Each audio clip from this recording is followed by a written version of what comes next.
Senator Azam Nazir Tar Saab to move item number 2.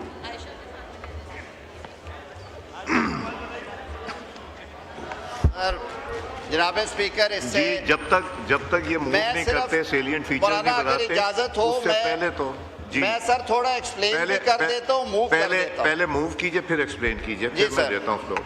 Sir, I wish to move that the bill to provide for the constitution of a national commission for minorities rights, sir मैं आपकी तरफ ही आ रहा हूँ, minorities rights, the national commission for minorities rights। बात सुने, move करेंगे तो बात होगी ना, बगैर मूव किए कैसे बात? जनाब स्पीकर, नहीं मैं अगर आप करें मूव, सर इजाजत हो तो मैं थोड़ा एक्सप्लेन करके आप कीजिए। मैं पहले एक्सप्लेन कर देता हूँ। आप पहले मूव कीजिए। मूव कर दिया आपने? नहीं सर, कर दिया, मैं सिर्फ ये अर्ज कर रहा हूँ, मैं पहले बता दूं, उसके बाद इस पे डिबेट करें और हर बात का जवाब देंगे। पहली बात तो ये है कि अल्हम्दुलिल्लाह अल्लाह ताला का बड़ा फजल है इस ऐवान पे कि हम कुरान और सुन्नत के मुनाफी ना हमारा आइन इजाज़त देता है, ना कानून इजाज़त देता है, ना हमारा ज़मीर इजाज़त देता है कि कोई ऐसी तजवीज़ हम लेके आएँ। जी अल्लामा से अभी मैंने खुद जाके उनसे पूछा, जो चार तरमीम सजेस्ट की गई उनको इनकॉर्पोरेट किया गया। जी एक अंदेशा ये था कि कहीं इस कॉन्स्टिट्यूशन जो ये कमीशन बनाया जा रहा है, इस एक्ट की प्रोविजन से कहीं एंटी कादियानी ऑर्डिनेंस या उससे मुतल्लिका कोई प्रोविजन जो है वो डाइल्यूट यानी कि वो कम ना हो जाए या उसका कानूनी असर कम ना हो जाए। उसका इफेक्ट सेक्शन 35 में कह दिया गया कि ये कानून इन एडिशन टू है, इन डेरोगेशन ऑफ लॉ भी नहीं है और किसी अदालत की जजमेंट पे भी नहीं होगा। लेकिन उसके बावजूद कामरान मुर्तज़ा साहब की ये तजवीज़ है कि सेक्शन 35 ओमिट कर दिया जाए, हमें उस पर एतराज़ नहीं है, हमने पहले भी उसको उसी शक्ल में रखा हुआ था। दूसरी जो डेफिनेशन है अक़लियत की, वो जो आइन में दर्ज है वो नॉन मुस्लिम का वर्ड है, तो ये गैर मुस्लिमों के लिए कमीशन है। सर हमारे ईसाई, हिंदू, पारसी भाई जो उतने ही अच्छे पाकिस्तानी हैं जो हम हैं, ये सर 6 साल से सुप्रीम कोर्ट ऑफ पाकिस्तान ने 2014 में ये जजमेंट दी कि एक इनका कमीशन बनाए ताकि जो इनके साथ ज़्यादतियाँ होती हैं ये अपने मुकदमात हुकूमत को भेज सके उस कमीशन में देखने के बाद। आज सर ये 10 साल के बाद ये जॉइंट सिटिंग में आया है।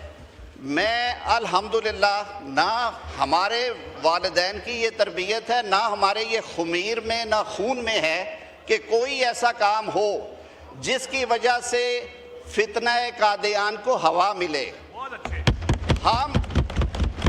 हमने अपने आका के हुजूर सबने सुरखरू पेश होना है। मैं सिर्फ ये अर्ज़ करूँगा कि इस कानून पे सर सियासत ना की जाए। जो जायज़ तजावीज़ आई है, मैं अभी आज फिर दोबारा, हालांकि सर ये 1 माह पहले ये चारों अमेंडमेंट्स हमने दोबारा देख के सिर्फ इबहाम दूर करने के लिए, मैं फिर कहूँगा इबहाम दूर करने के लिए, इबहाम नहीं था, ओवर द टॉप हमने कर दिया। मौलाना अपनी बात कर लें, जो जवाब की ज़रूरत हुई तो मैं हाज़िर हूँ। जी आप पहले प्रॉपर मूव कीजिए। Sir, I wish to move that the bill to provide for constitution of a National Commission for Minorities' Rights, the National Commission for Minorities' Rights Bill 2025, as passed by Majlis Shura Parliament and returned by President, be taken into consideration at once under clause 2 of Article 75 of the Constitution of Islamic Republic of Pakistan. आज़म साहब, मैं आप इस पे सिर्फ ये जो technical issue इस पे बात कर लीजिए, फिर राजा साहब बात करेंगे, एक दो और दोस्त करेंगे। मैं सर इसीलिए एक लार्जर कमेटी तश्कील दी गई जो कि नेशनल असम्बली की स्टैंडिंग कमेटी थी, उसमें तमाम अक़लीती जो MNA से वो थे, फिर मामला भेज दिया गया सेनेट ऑफ पाकिस्तान को। सेनेट ऑफ पाकिस्तान में सर सैयद अली ज़फ़र साहब ने इस कमेटी की सरबराही की और ये तकरीबन 6 हफ्ते मामला पेंडिंग रहा। उसमें दोनों अतराफ़ के जो अक़लीती सेनेटर्स और MNAs हैं उन्हें भी बिठाया गया। पूरी एहतियात की गई कि उनके राइट्स के हवाले से बात हो और जो को फितना गरी की बात है या वो लोग जो अपने आप को गैर मुस्लिम समझते ही नहीं हैं, मेरी नज़र में तो वो इसके एम्बिट से वैसे ही बाहर हैं, क्योंकि ये एक्ट कहता है कि ये गैर मुस्लिमों के लिए है। अब मैं खुल के बात करूँगा, जो कादियानी है वो अपने आप को आइन कहता है, पाकिस्तान की रियासत कहती है कि ये गैर मुस्लिम है और वो उस कैटेगरी में अपने आप को नहीं मानते। ये उनका अपना अमल है। हमने अपने आका के हजूर पेश होना है रोज़े मैशर और हम सुरखरू होके जाएंगे इंशाअल्लाह उल अज़ीज़। मेरे आका का ही हुक्म है कि अक़लियतों का ख्याल करो, उनके हकूक़ को तहफ़्फ़ुज़ दो, रियासत की ये ज़िम्मेदारी है। मेरा आइन ये कहता है आर्टिकल 20 के हमने इनको हकूक़ देने हैं, और आर्टिकल 20 को जब इंटरप्रेट किया सुप्रीम कोर्ट ने और चैलेंज किया गया 1984 का ऑर्डिनेंस, तो उसमें कह दिया गया कि जो लोग अपने आप को गैर मुस्लिम नहीं मानते और ख़ुद को इस्लाम का लिबादा ओढ़ के इस्लामी शायर जो हैं उनकी तरवीज करना चाहते हैं, उनको आर्टिकल 20 की प्रोटेक्शन हासिल नहीं है। तो इसी पैराए में ये सारा जो है ये कानून बनाया गया। हमारी अमेंडमेंट ये थी कि this act shall be treated in addition to existing laws and not in derogation, यानी कि जो मुतलका कवानीन इस बाबत हैं उनकी फ़ौक़ियत रहेगी और जहाँ पे कोई अच्छी चीज़ें हैं वो इस लॉ में से निकल आएंगी। ये सर एक फॉर्मल प्रोविजन होती है तो अब कमीशन के। मैं सर पूरी तरह से 12 का मैं एग्री करता हूँ कि सेक्शन 35 को हम ओमिट कर देते हैं, 36 को री नंबर करके 35 कर दिया जाए, क्योंकि ये एक फॉर्मल प्रोविजन होती है।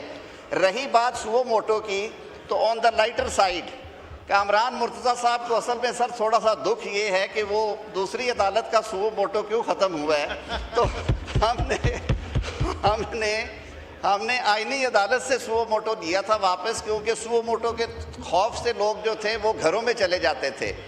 कमीशन वैसे है, ये नवीद कमर साहब के लिए अर्ज़ करूँगा, ये बेज़रर कमीशन है, ये अपने हकूक़ के हवाले से बात करेंगे बैठ के वहाँ पे, और इनके पास कोई सज़ा जज़ा के फ़ैसले करने के इख्तियार नहीं है। जो होगा ये रिकमेंडेशन की सूरत में हुकूमत को ही भेजेंगे।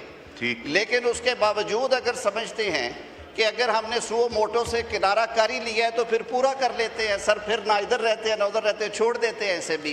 तो इन दो तजावीज़ को I concede to clarify the situation.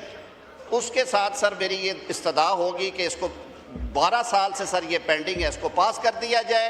मैं ख़ास तौर पे अपने जो अक़लीती MNA हैं आमिर जीवा साहब, कोस्तानी साहब हैं, हमारे मिनिस्टर फॉर स्टेट धनेश कुमार साहब हैं, सारे दोस्त अहबाब जितने भी यहाँ पे मेंबरान कौमी असम्बली और सैनेट हैं, मैं उनका शुक्रगुजार, उन्होंने बड़ी मेहनत की इस सारे मामले में आगे चलाने के लिए। ठीक है। तो सर इन वजाहतों के साथ I request this house to pass this bill sir.